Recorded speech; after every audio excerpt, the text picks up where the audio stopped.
back to the show, Living with Climate Change.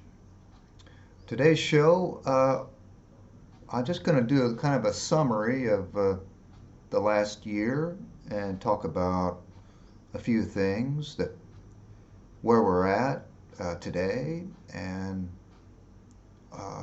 the future of living with climate change. Um, so let me start. Let's look back now. The year 2019, when I started the show, uh, and I started the show because I didn't see much awareness globally of climate change and environmental issues and I started the show just to deal with the psychological effects of living with the knowledge of the future that may be in store for human civilization. Now let's look back, and after I started the show, with last year, 2019, I think of as kind of the year of awareness of climate change. Now, why do I say that? Well, you had a lot of things happening, and that's one reason I stopped the show. Actually, it didn't seem to need it anymore. But you had Extinction Rebellion, and that got a lot of press, and other groups like that. You had Greta Thunberg come on the scene, and we know a lot of people know of her, and she spoke for the youth of the world, worried about the future of climate change. You had a lot of IPCC dire warnings. They kept just extreme warnings to the world and the United Nations. And then especially the young generation, Generation Z they're called, uh, really showed that they were very concerned about this. Okay, so I'm just saying that it changed a lot, and with all that awareness, there was not a lot uh, uh, uh,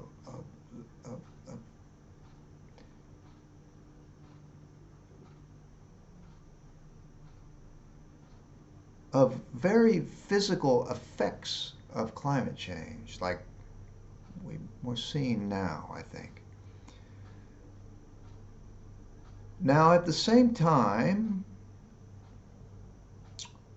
of this awareness, you have like President Trump of the United States that not doesn't address climate change really.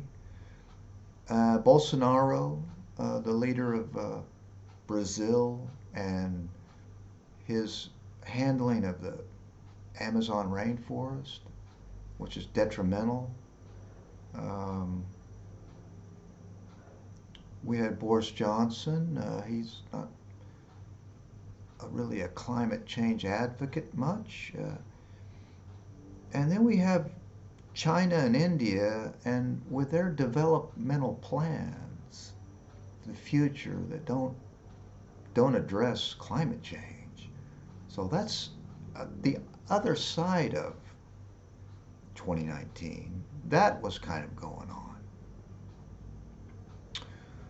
So there was good and bad, right? Uh, anyway, and then, okay, here comes a global pandemic, a virus, a plague that we're still in. And so obviously a lot of the shift went away from climate change. And uh,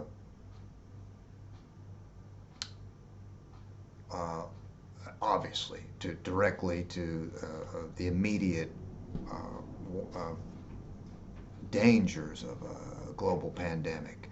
So anyway, so we know that, and we know that there's been lockdowns, and so let's take a look at that. What has that done regarding climate change? And I did a show a few months ago about it and addressed a couple things, but let's look at those things now. Now, what has that done for the global energy demand of the world? Well, we don't know yet, but I'm finding the estimate is that global energy demand is probably going to go down about 6%, which is mainly oil and coal use, right? Now, we know what this has done economically to the world. Uh, some of us have not been affected too much, but many have. Um, so, well, how does that relate to what is needed to keep global warming uh, down as, as, as low as we can, right? Well, the IPCC report, they are saying that to keep to 1.5 degrees Celsius, we need to reduce the greenhouse gas emissions by 45% by 2030. Now you can imagine. Now let's just look at that. To keep it to 2 degrees Celsius would be 25% by 2030. And we're seeing what the world did this year um, has only reduced it 6%. The reduction of just doing things, flying, businesses open, production. So I think you can see that's quite startling, what is actually needed to keep to these, I would say, 2 degrees Celsius now. They're not going to make 1.5 degrees Celsius increase in pre-industrial levels.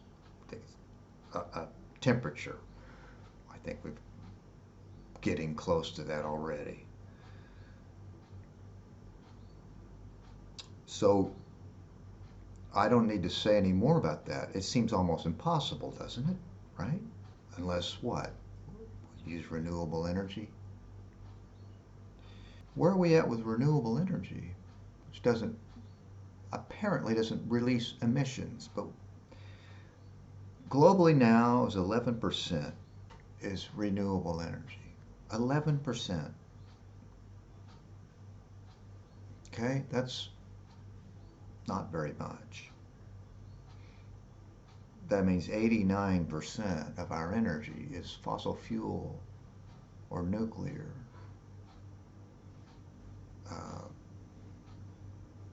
That creates greenhouse gas emissions, we know.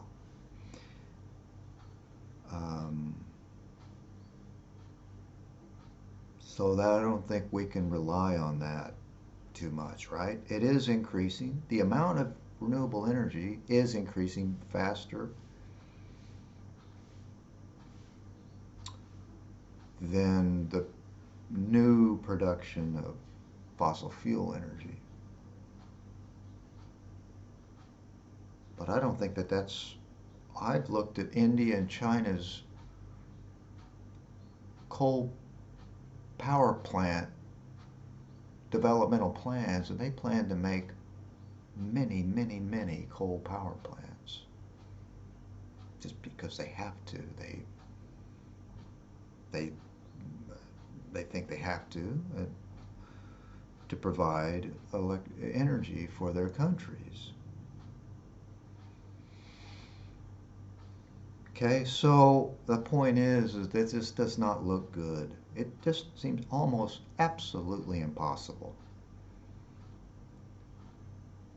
to decrease the energy and the human development of agriculture and things like this, to reduce those kind of emissions. It's just not going to happen, in my opinion. Now, we've seen this Michael Moore film, Planet of the Humans, which was not really very well done. But it did raise questions about the viability of renewable energy, because it needs it needs massive mining and these rare earth metals and things that it's and that takes fossil fuel use to do that. So this looks very just not good at all. So I don't mean to be a bummer here, but I'm just saying that we should be aware of this. Now, though that's where we're at. Now, what are we going to do about this? Clearly, mitigation, we can't rely on that. So we know that humans are going to continue to develop, and emissions are going to continue to go up. They have not gone down ever.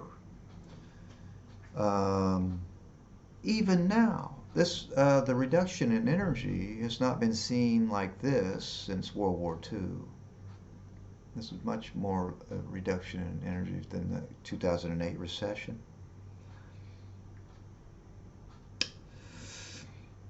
Uh, we are going to have to adapt. It's going to be adaptation to our changing world. Now let's look at an example. Uh, well, firstly, what has happened in 2020? Well, as you know, just recently, these wildfires in the United States and the hurricanes, now there's like 4 or 5 brewing up in the Atlantic. And so that's a highly increased hurricane activity, I believe, than normal. The wildfires uh, is abnormal also. Now, the scientists predicted that the upper latitudes wouldn't be affected that bad by just the early stages of climate change, that it would not warm that much, right? That the equator, that the tropical areas of the planet would be worse hit. Now, we don't hear that much about these areas. They are being hit, and possibly as bad as what we're seeing in the United States. Um, but I think this is quite alarming, and we don't know if this will be a regular thing or if this year may be different. But let's look at those wildfires. Now, if you watch the news in the United States, you've got the Trump versus Biden view of that, and they're both wrong, really. They're both kind of right. These wildfires, it is true that they didn't adapt. There's not been an adaptation towards this, because that's quite hard to manage that much land to prevent wildfires. They just didn't. Now, is it only that? No, it's also climate change. The drying out and the drought and the drying out and the heat waves that were going on now has made it worse. So just scientifically, it's a bit of both. We are going to have to adapt. You can't just say it's the fault of climate. It's the fault of the Trump administration for not doing anything about climate change. I mean, that's just ridiculous. Which I'll talk about in a moment. They've done. I mean, that administration is not addressing the United States responsibility. I agree.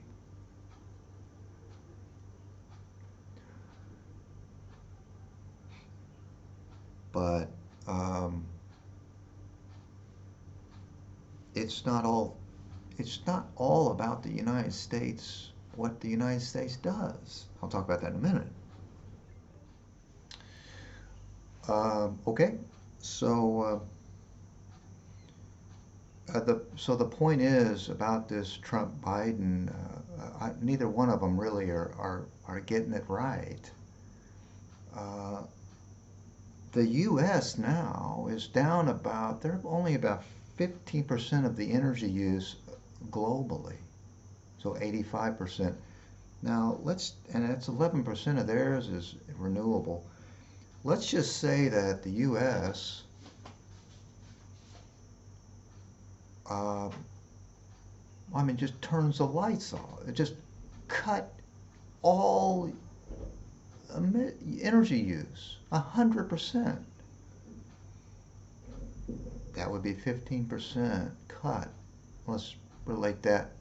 And that would probably be less emission. That there would be more emissions. Meaning that would not cut the overall emissions by 15%. So you can. What I'm saying is, even if they did that, just absolute drastic, unbelievable, that it wouldn't even be possible. But let's just say they did that. You still are going to have over the 2% C, I would imagine, if the rest of the world doesn't do that, especially China and India. So, that's probably where Trump is coming from. And I think he said that. I don't believe he doesn't believe in climate change. I'm just assuming that he knows that, but he knows that if everyone else doesn't do this, then it's not going to help, and he just can't. We know if you cut that much emissions, it will affect the economy. We know that. Anyway, I'm not defending Trump or Biden or anything. It's not political. I'm just saying that this is a global problem. If the United States still did that, next year, California could burn down again, worse. So it doesn't make sense to sit there and, and blame people that they didn't, right? It's ridiculous. We are in this. There's already been massive emissions change the atmosphere that's going to be there for hundreds of years. And it's going to be warming no matter what we do. So just keep that in mind. That's what I mean. Is going to be a lot of adaptation to this, to the way the world's going to change. It's going to change. There's no stopping it. Especially, you aren't going to stop China and India.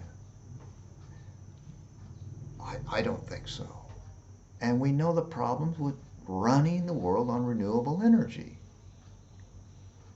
So I'm sorry, but this is a bleak situation we're in on the surface.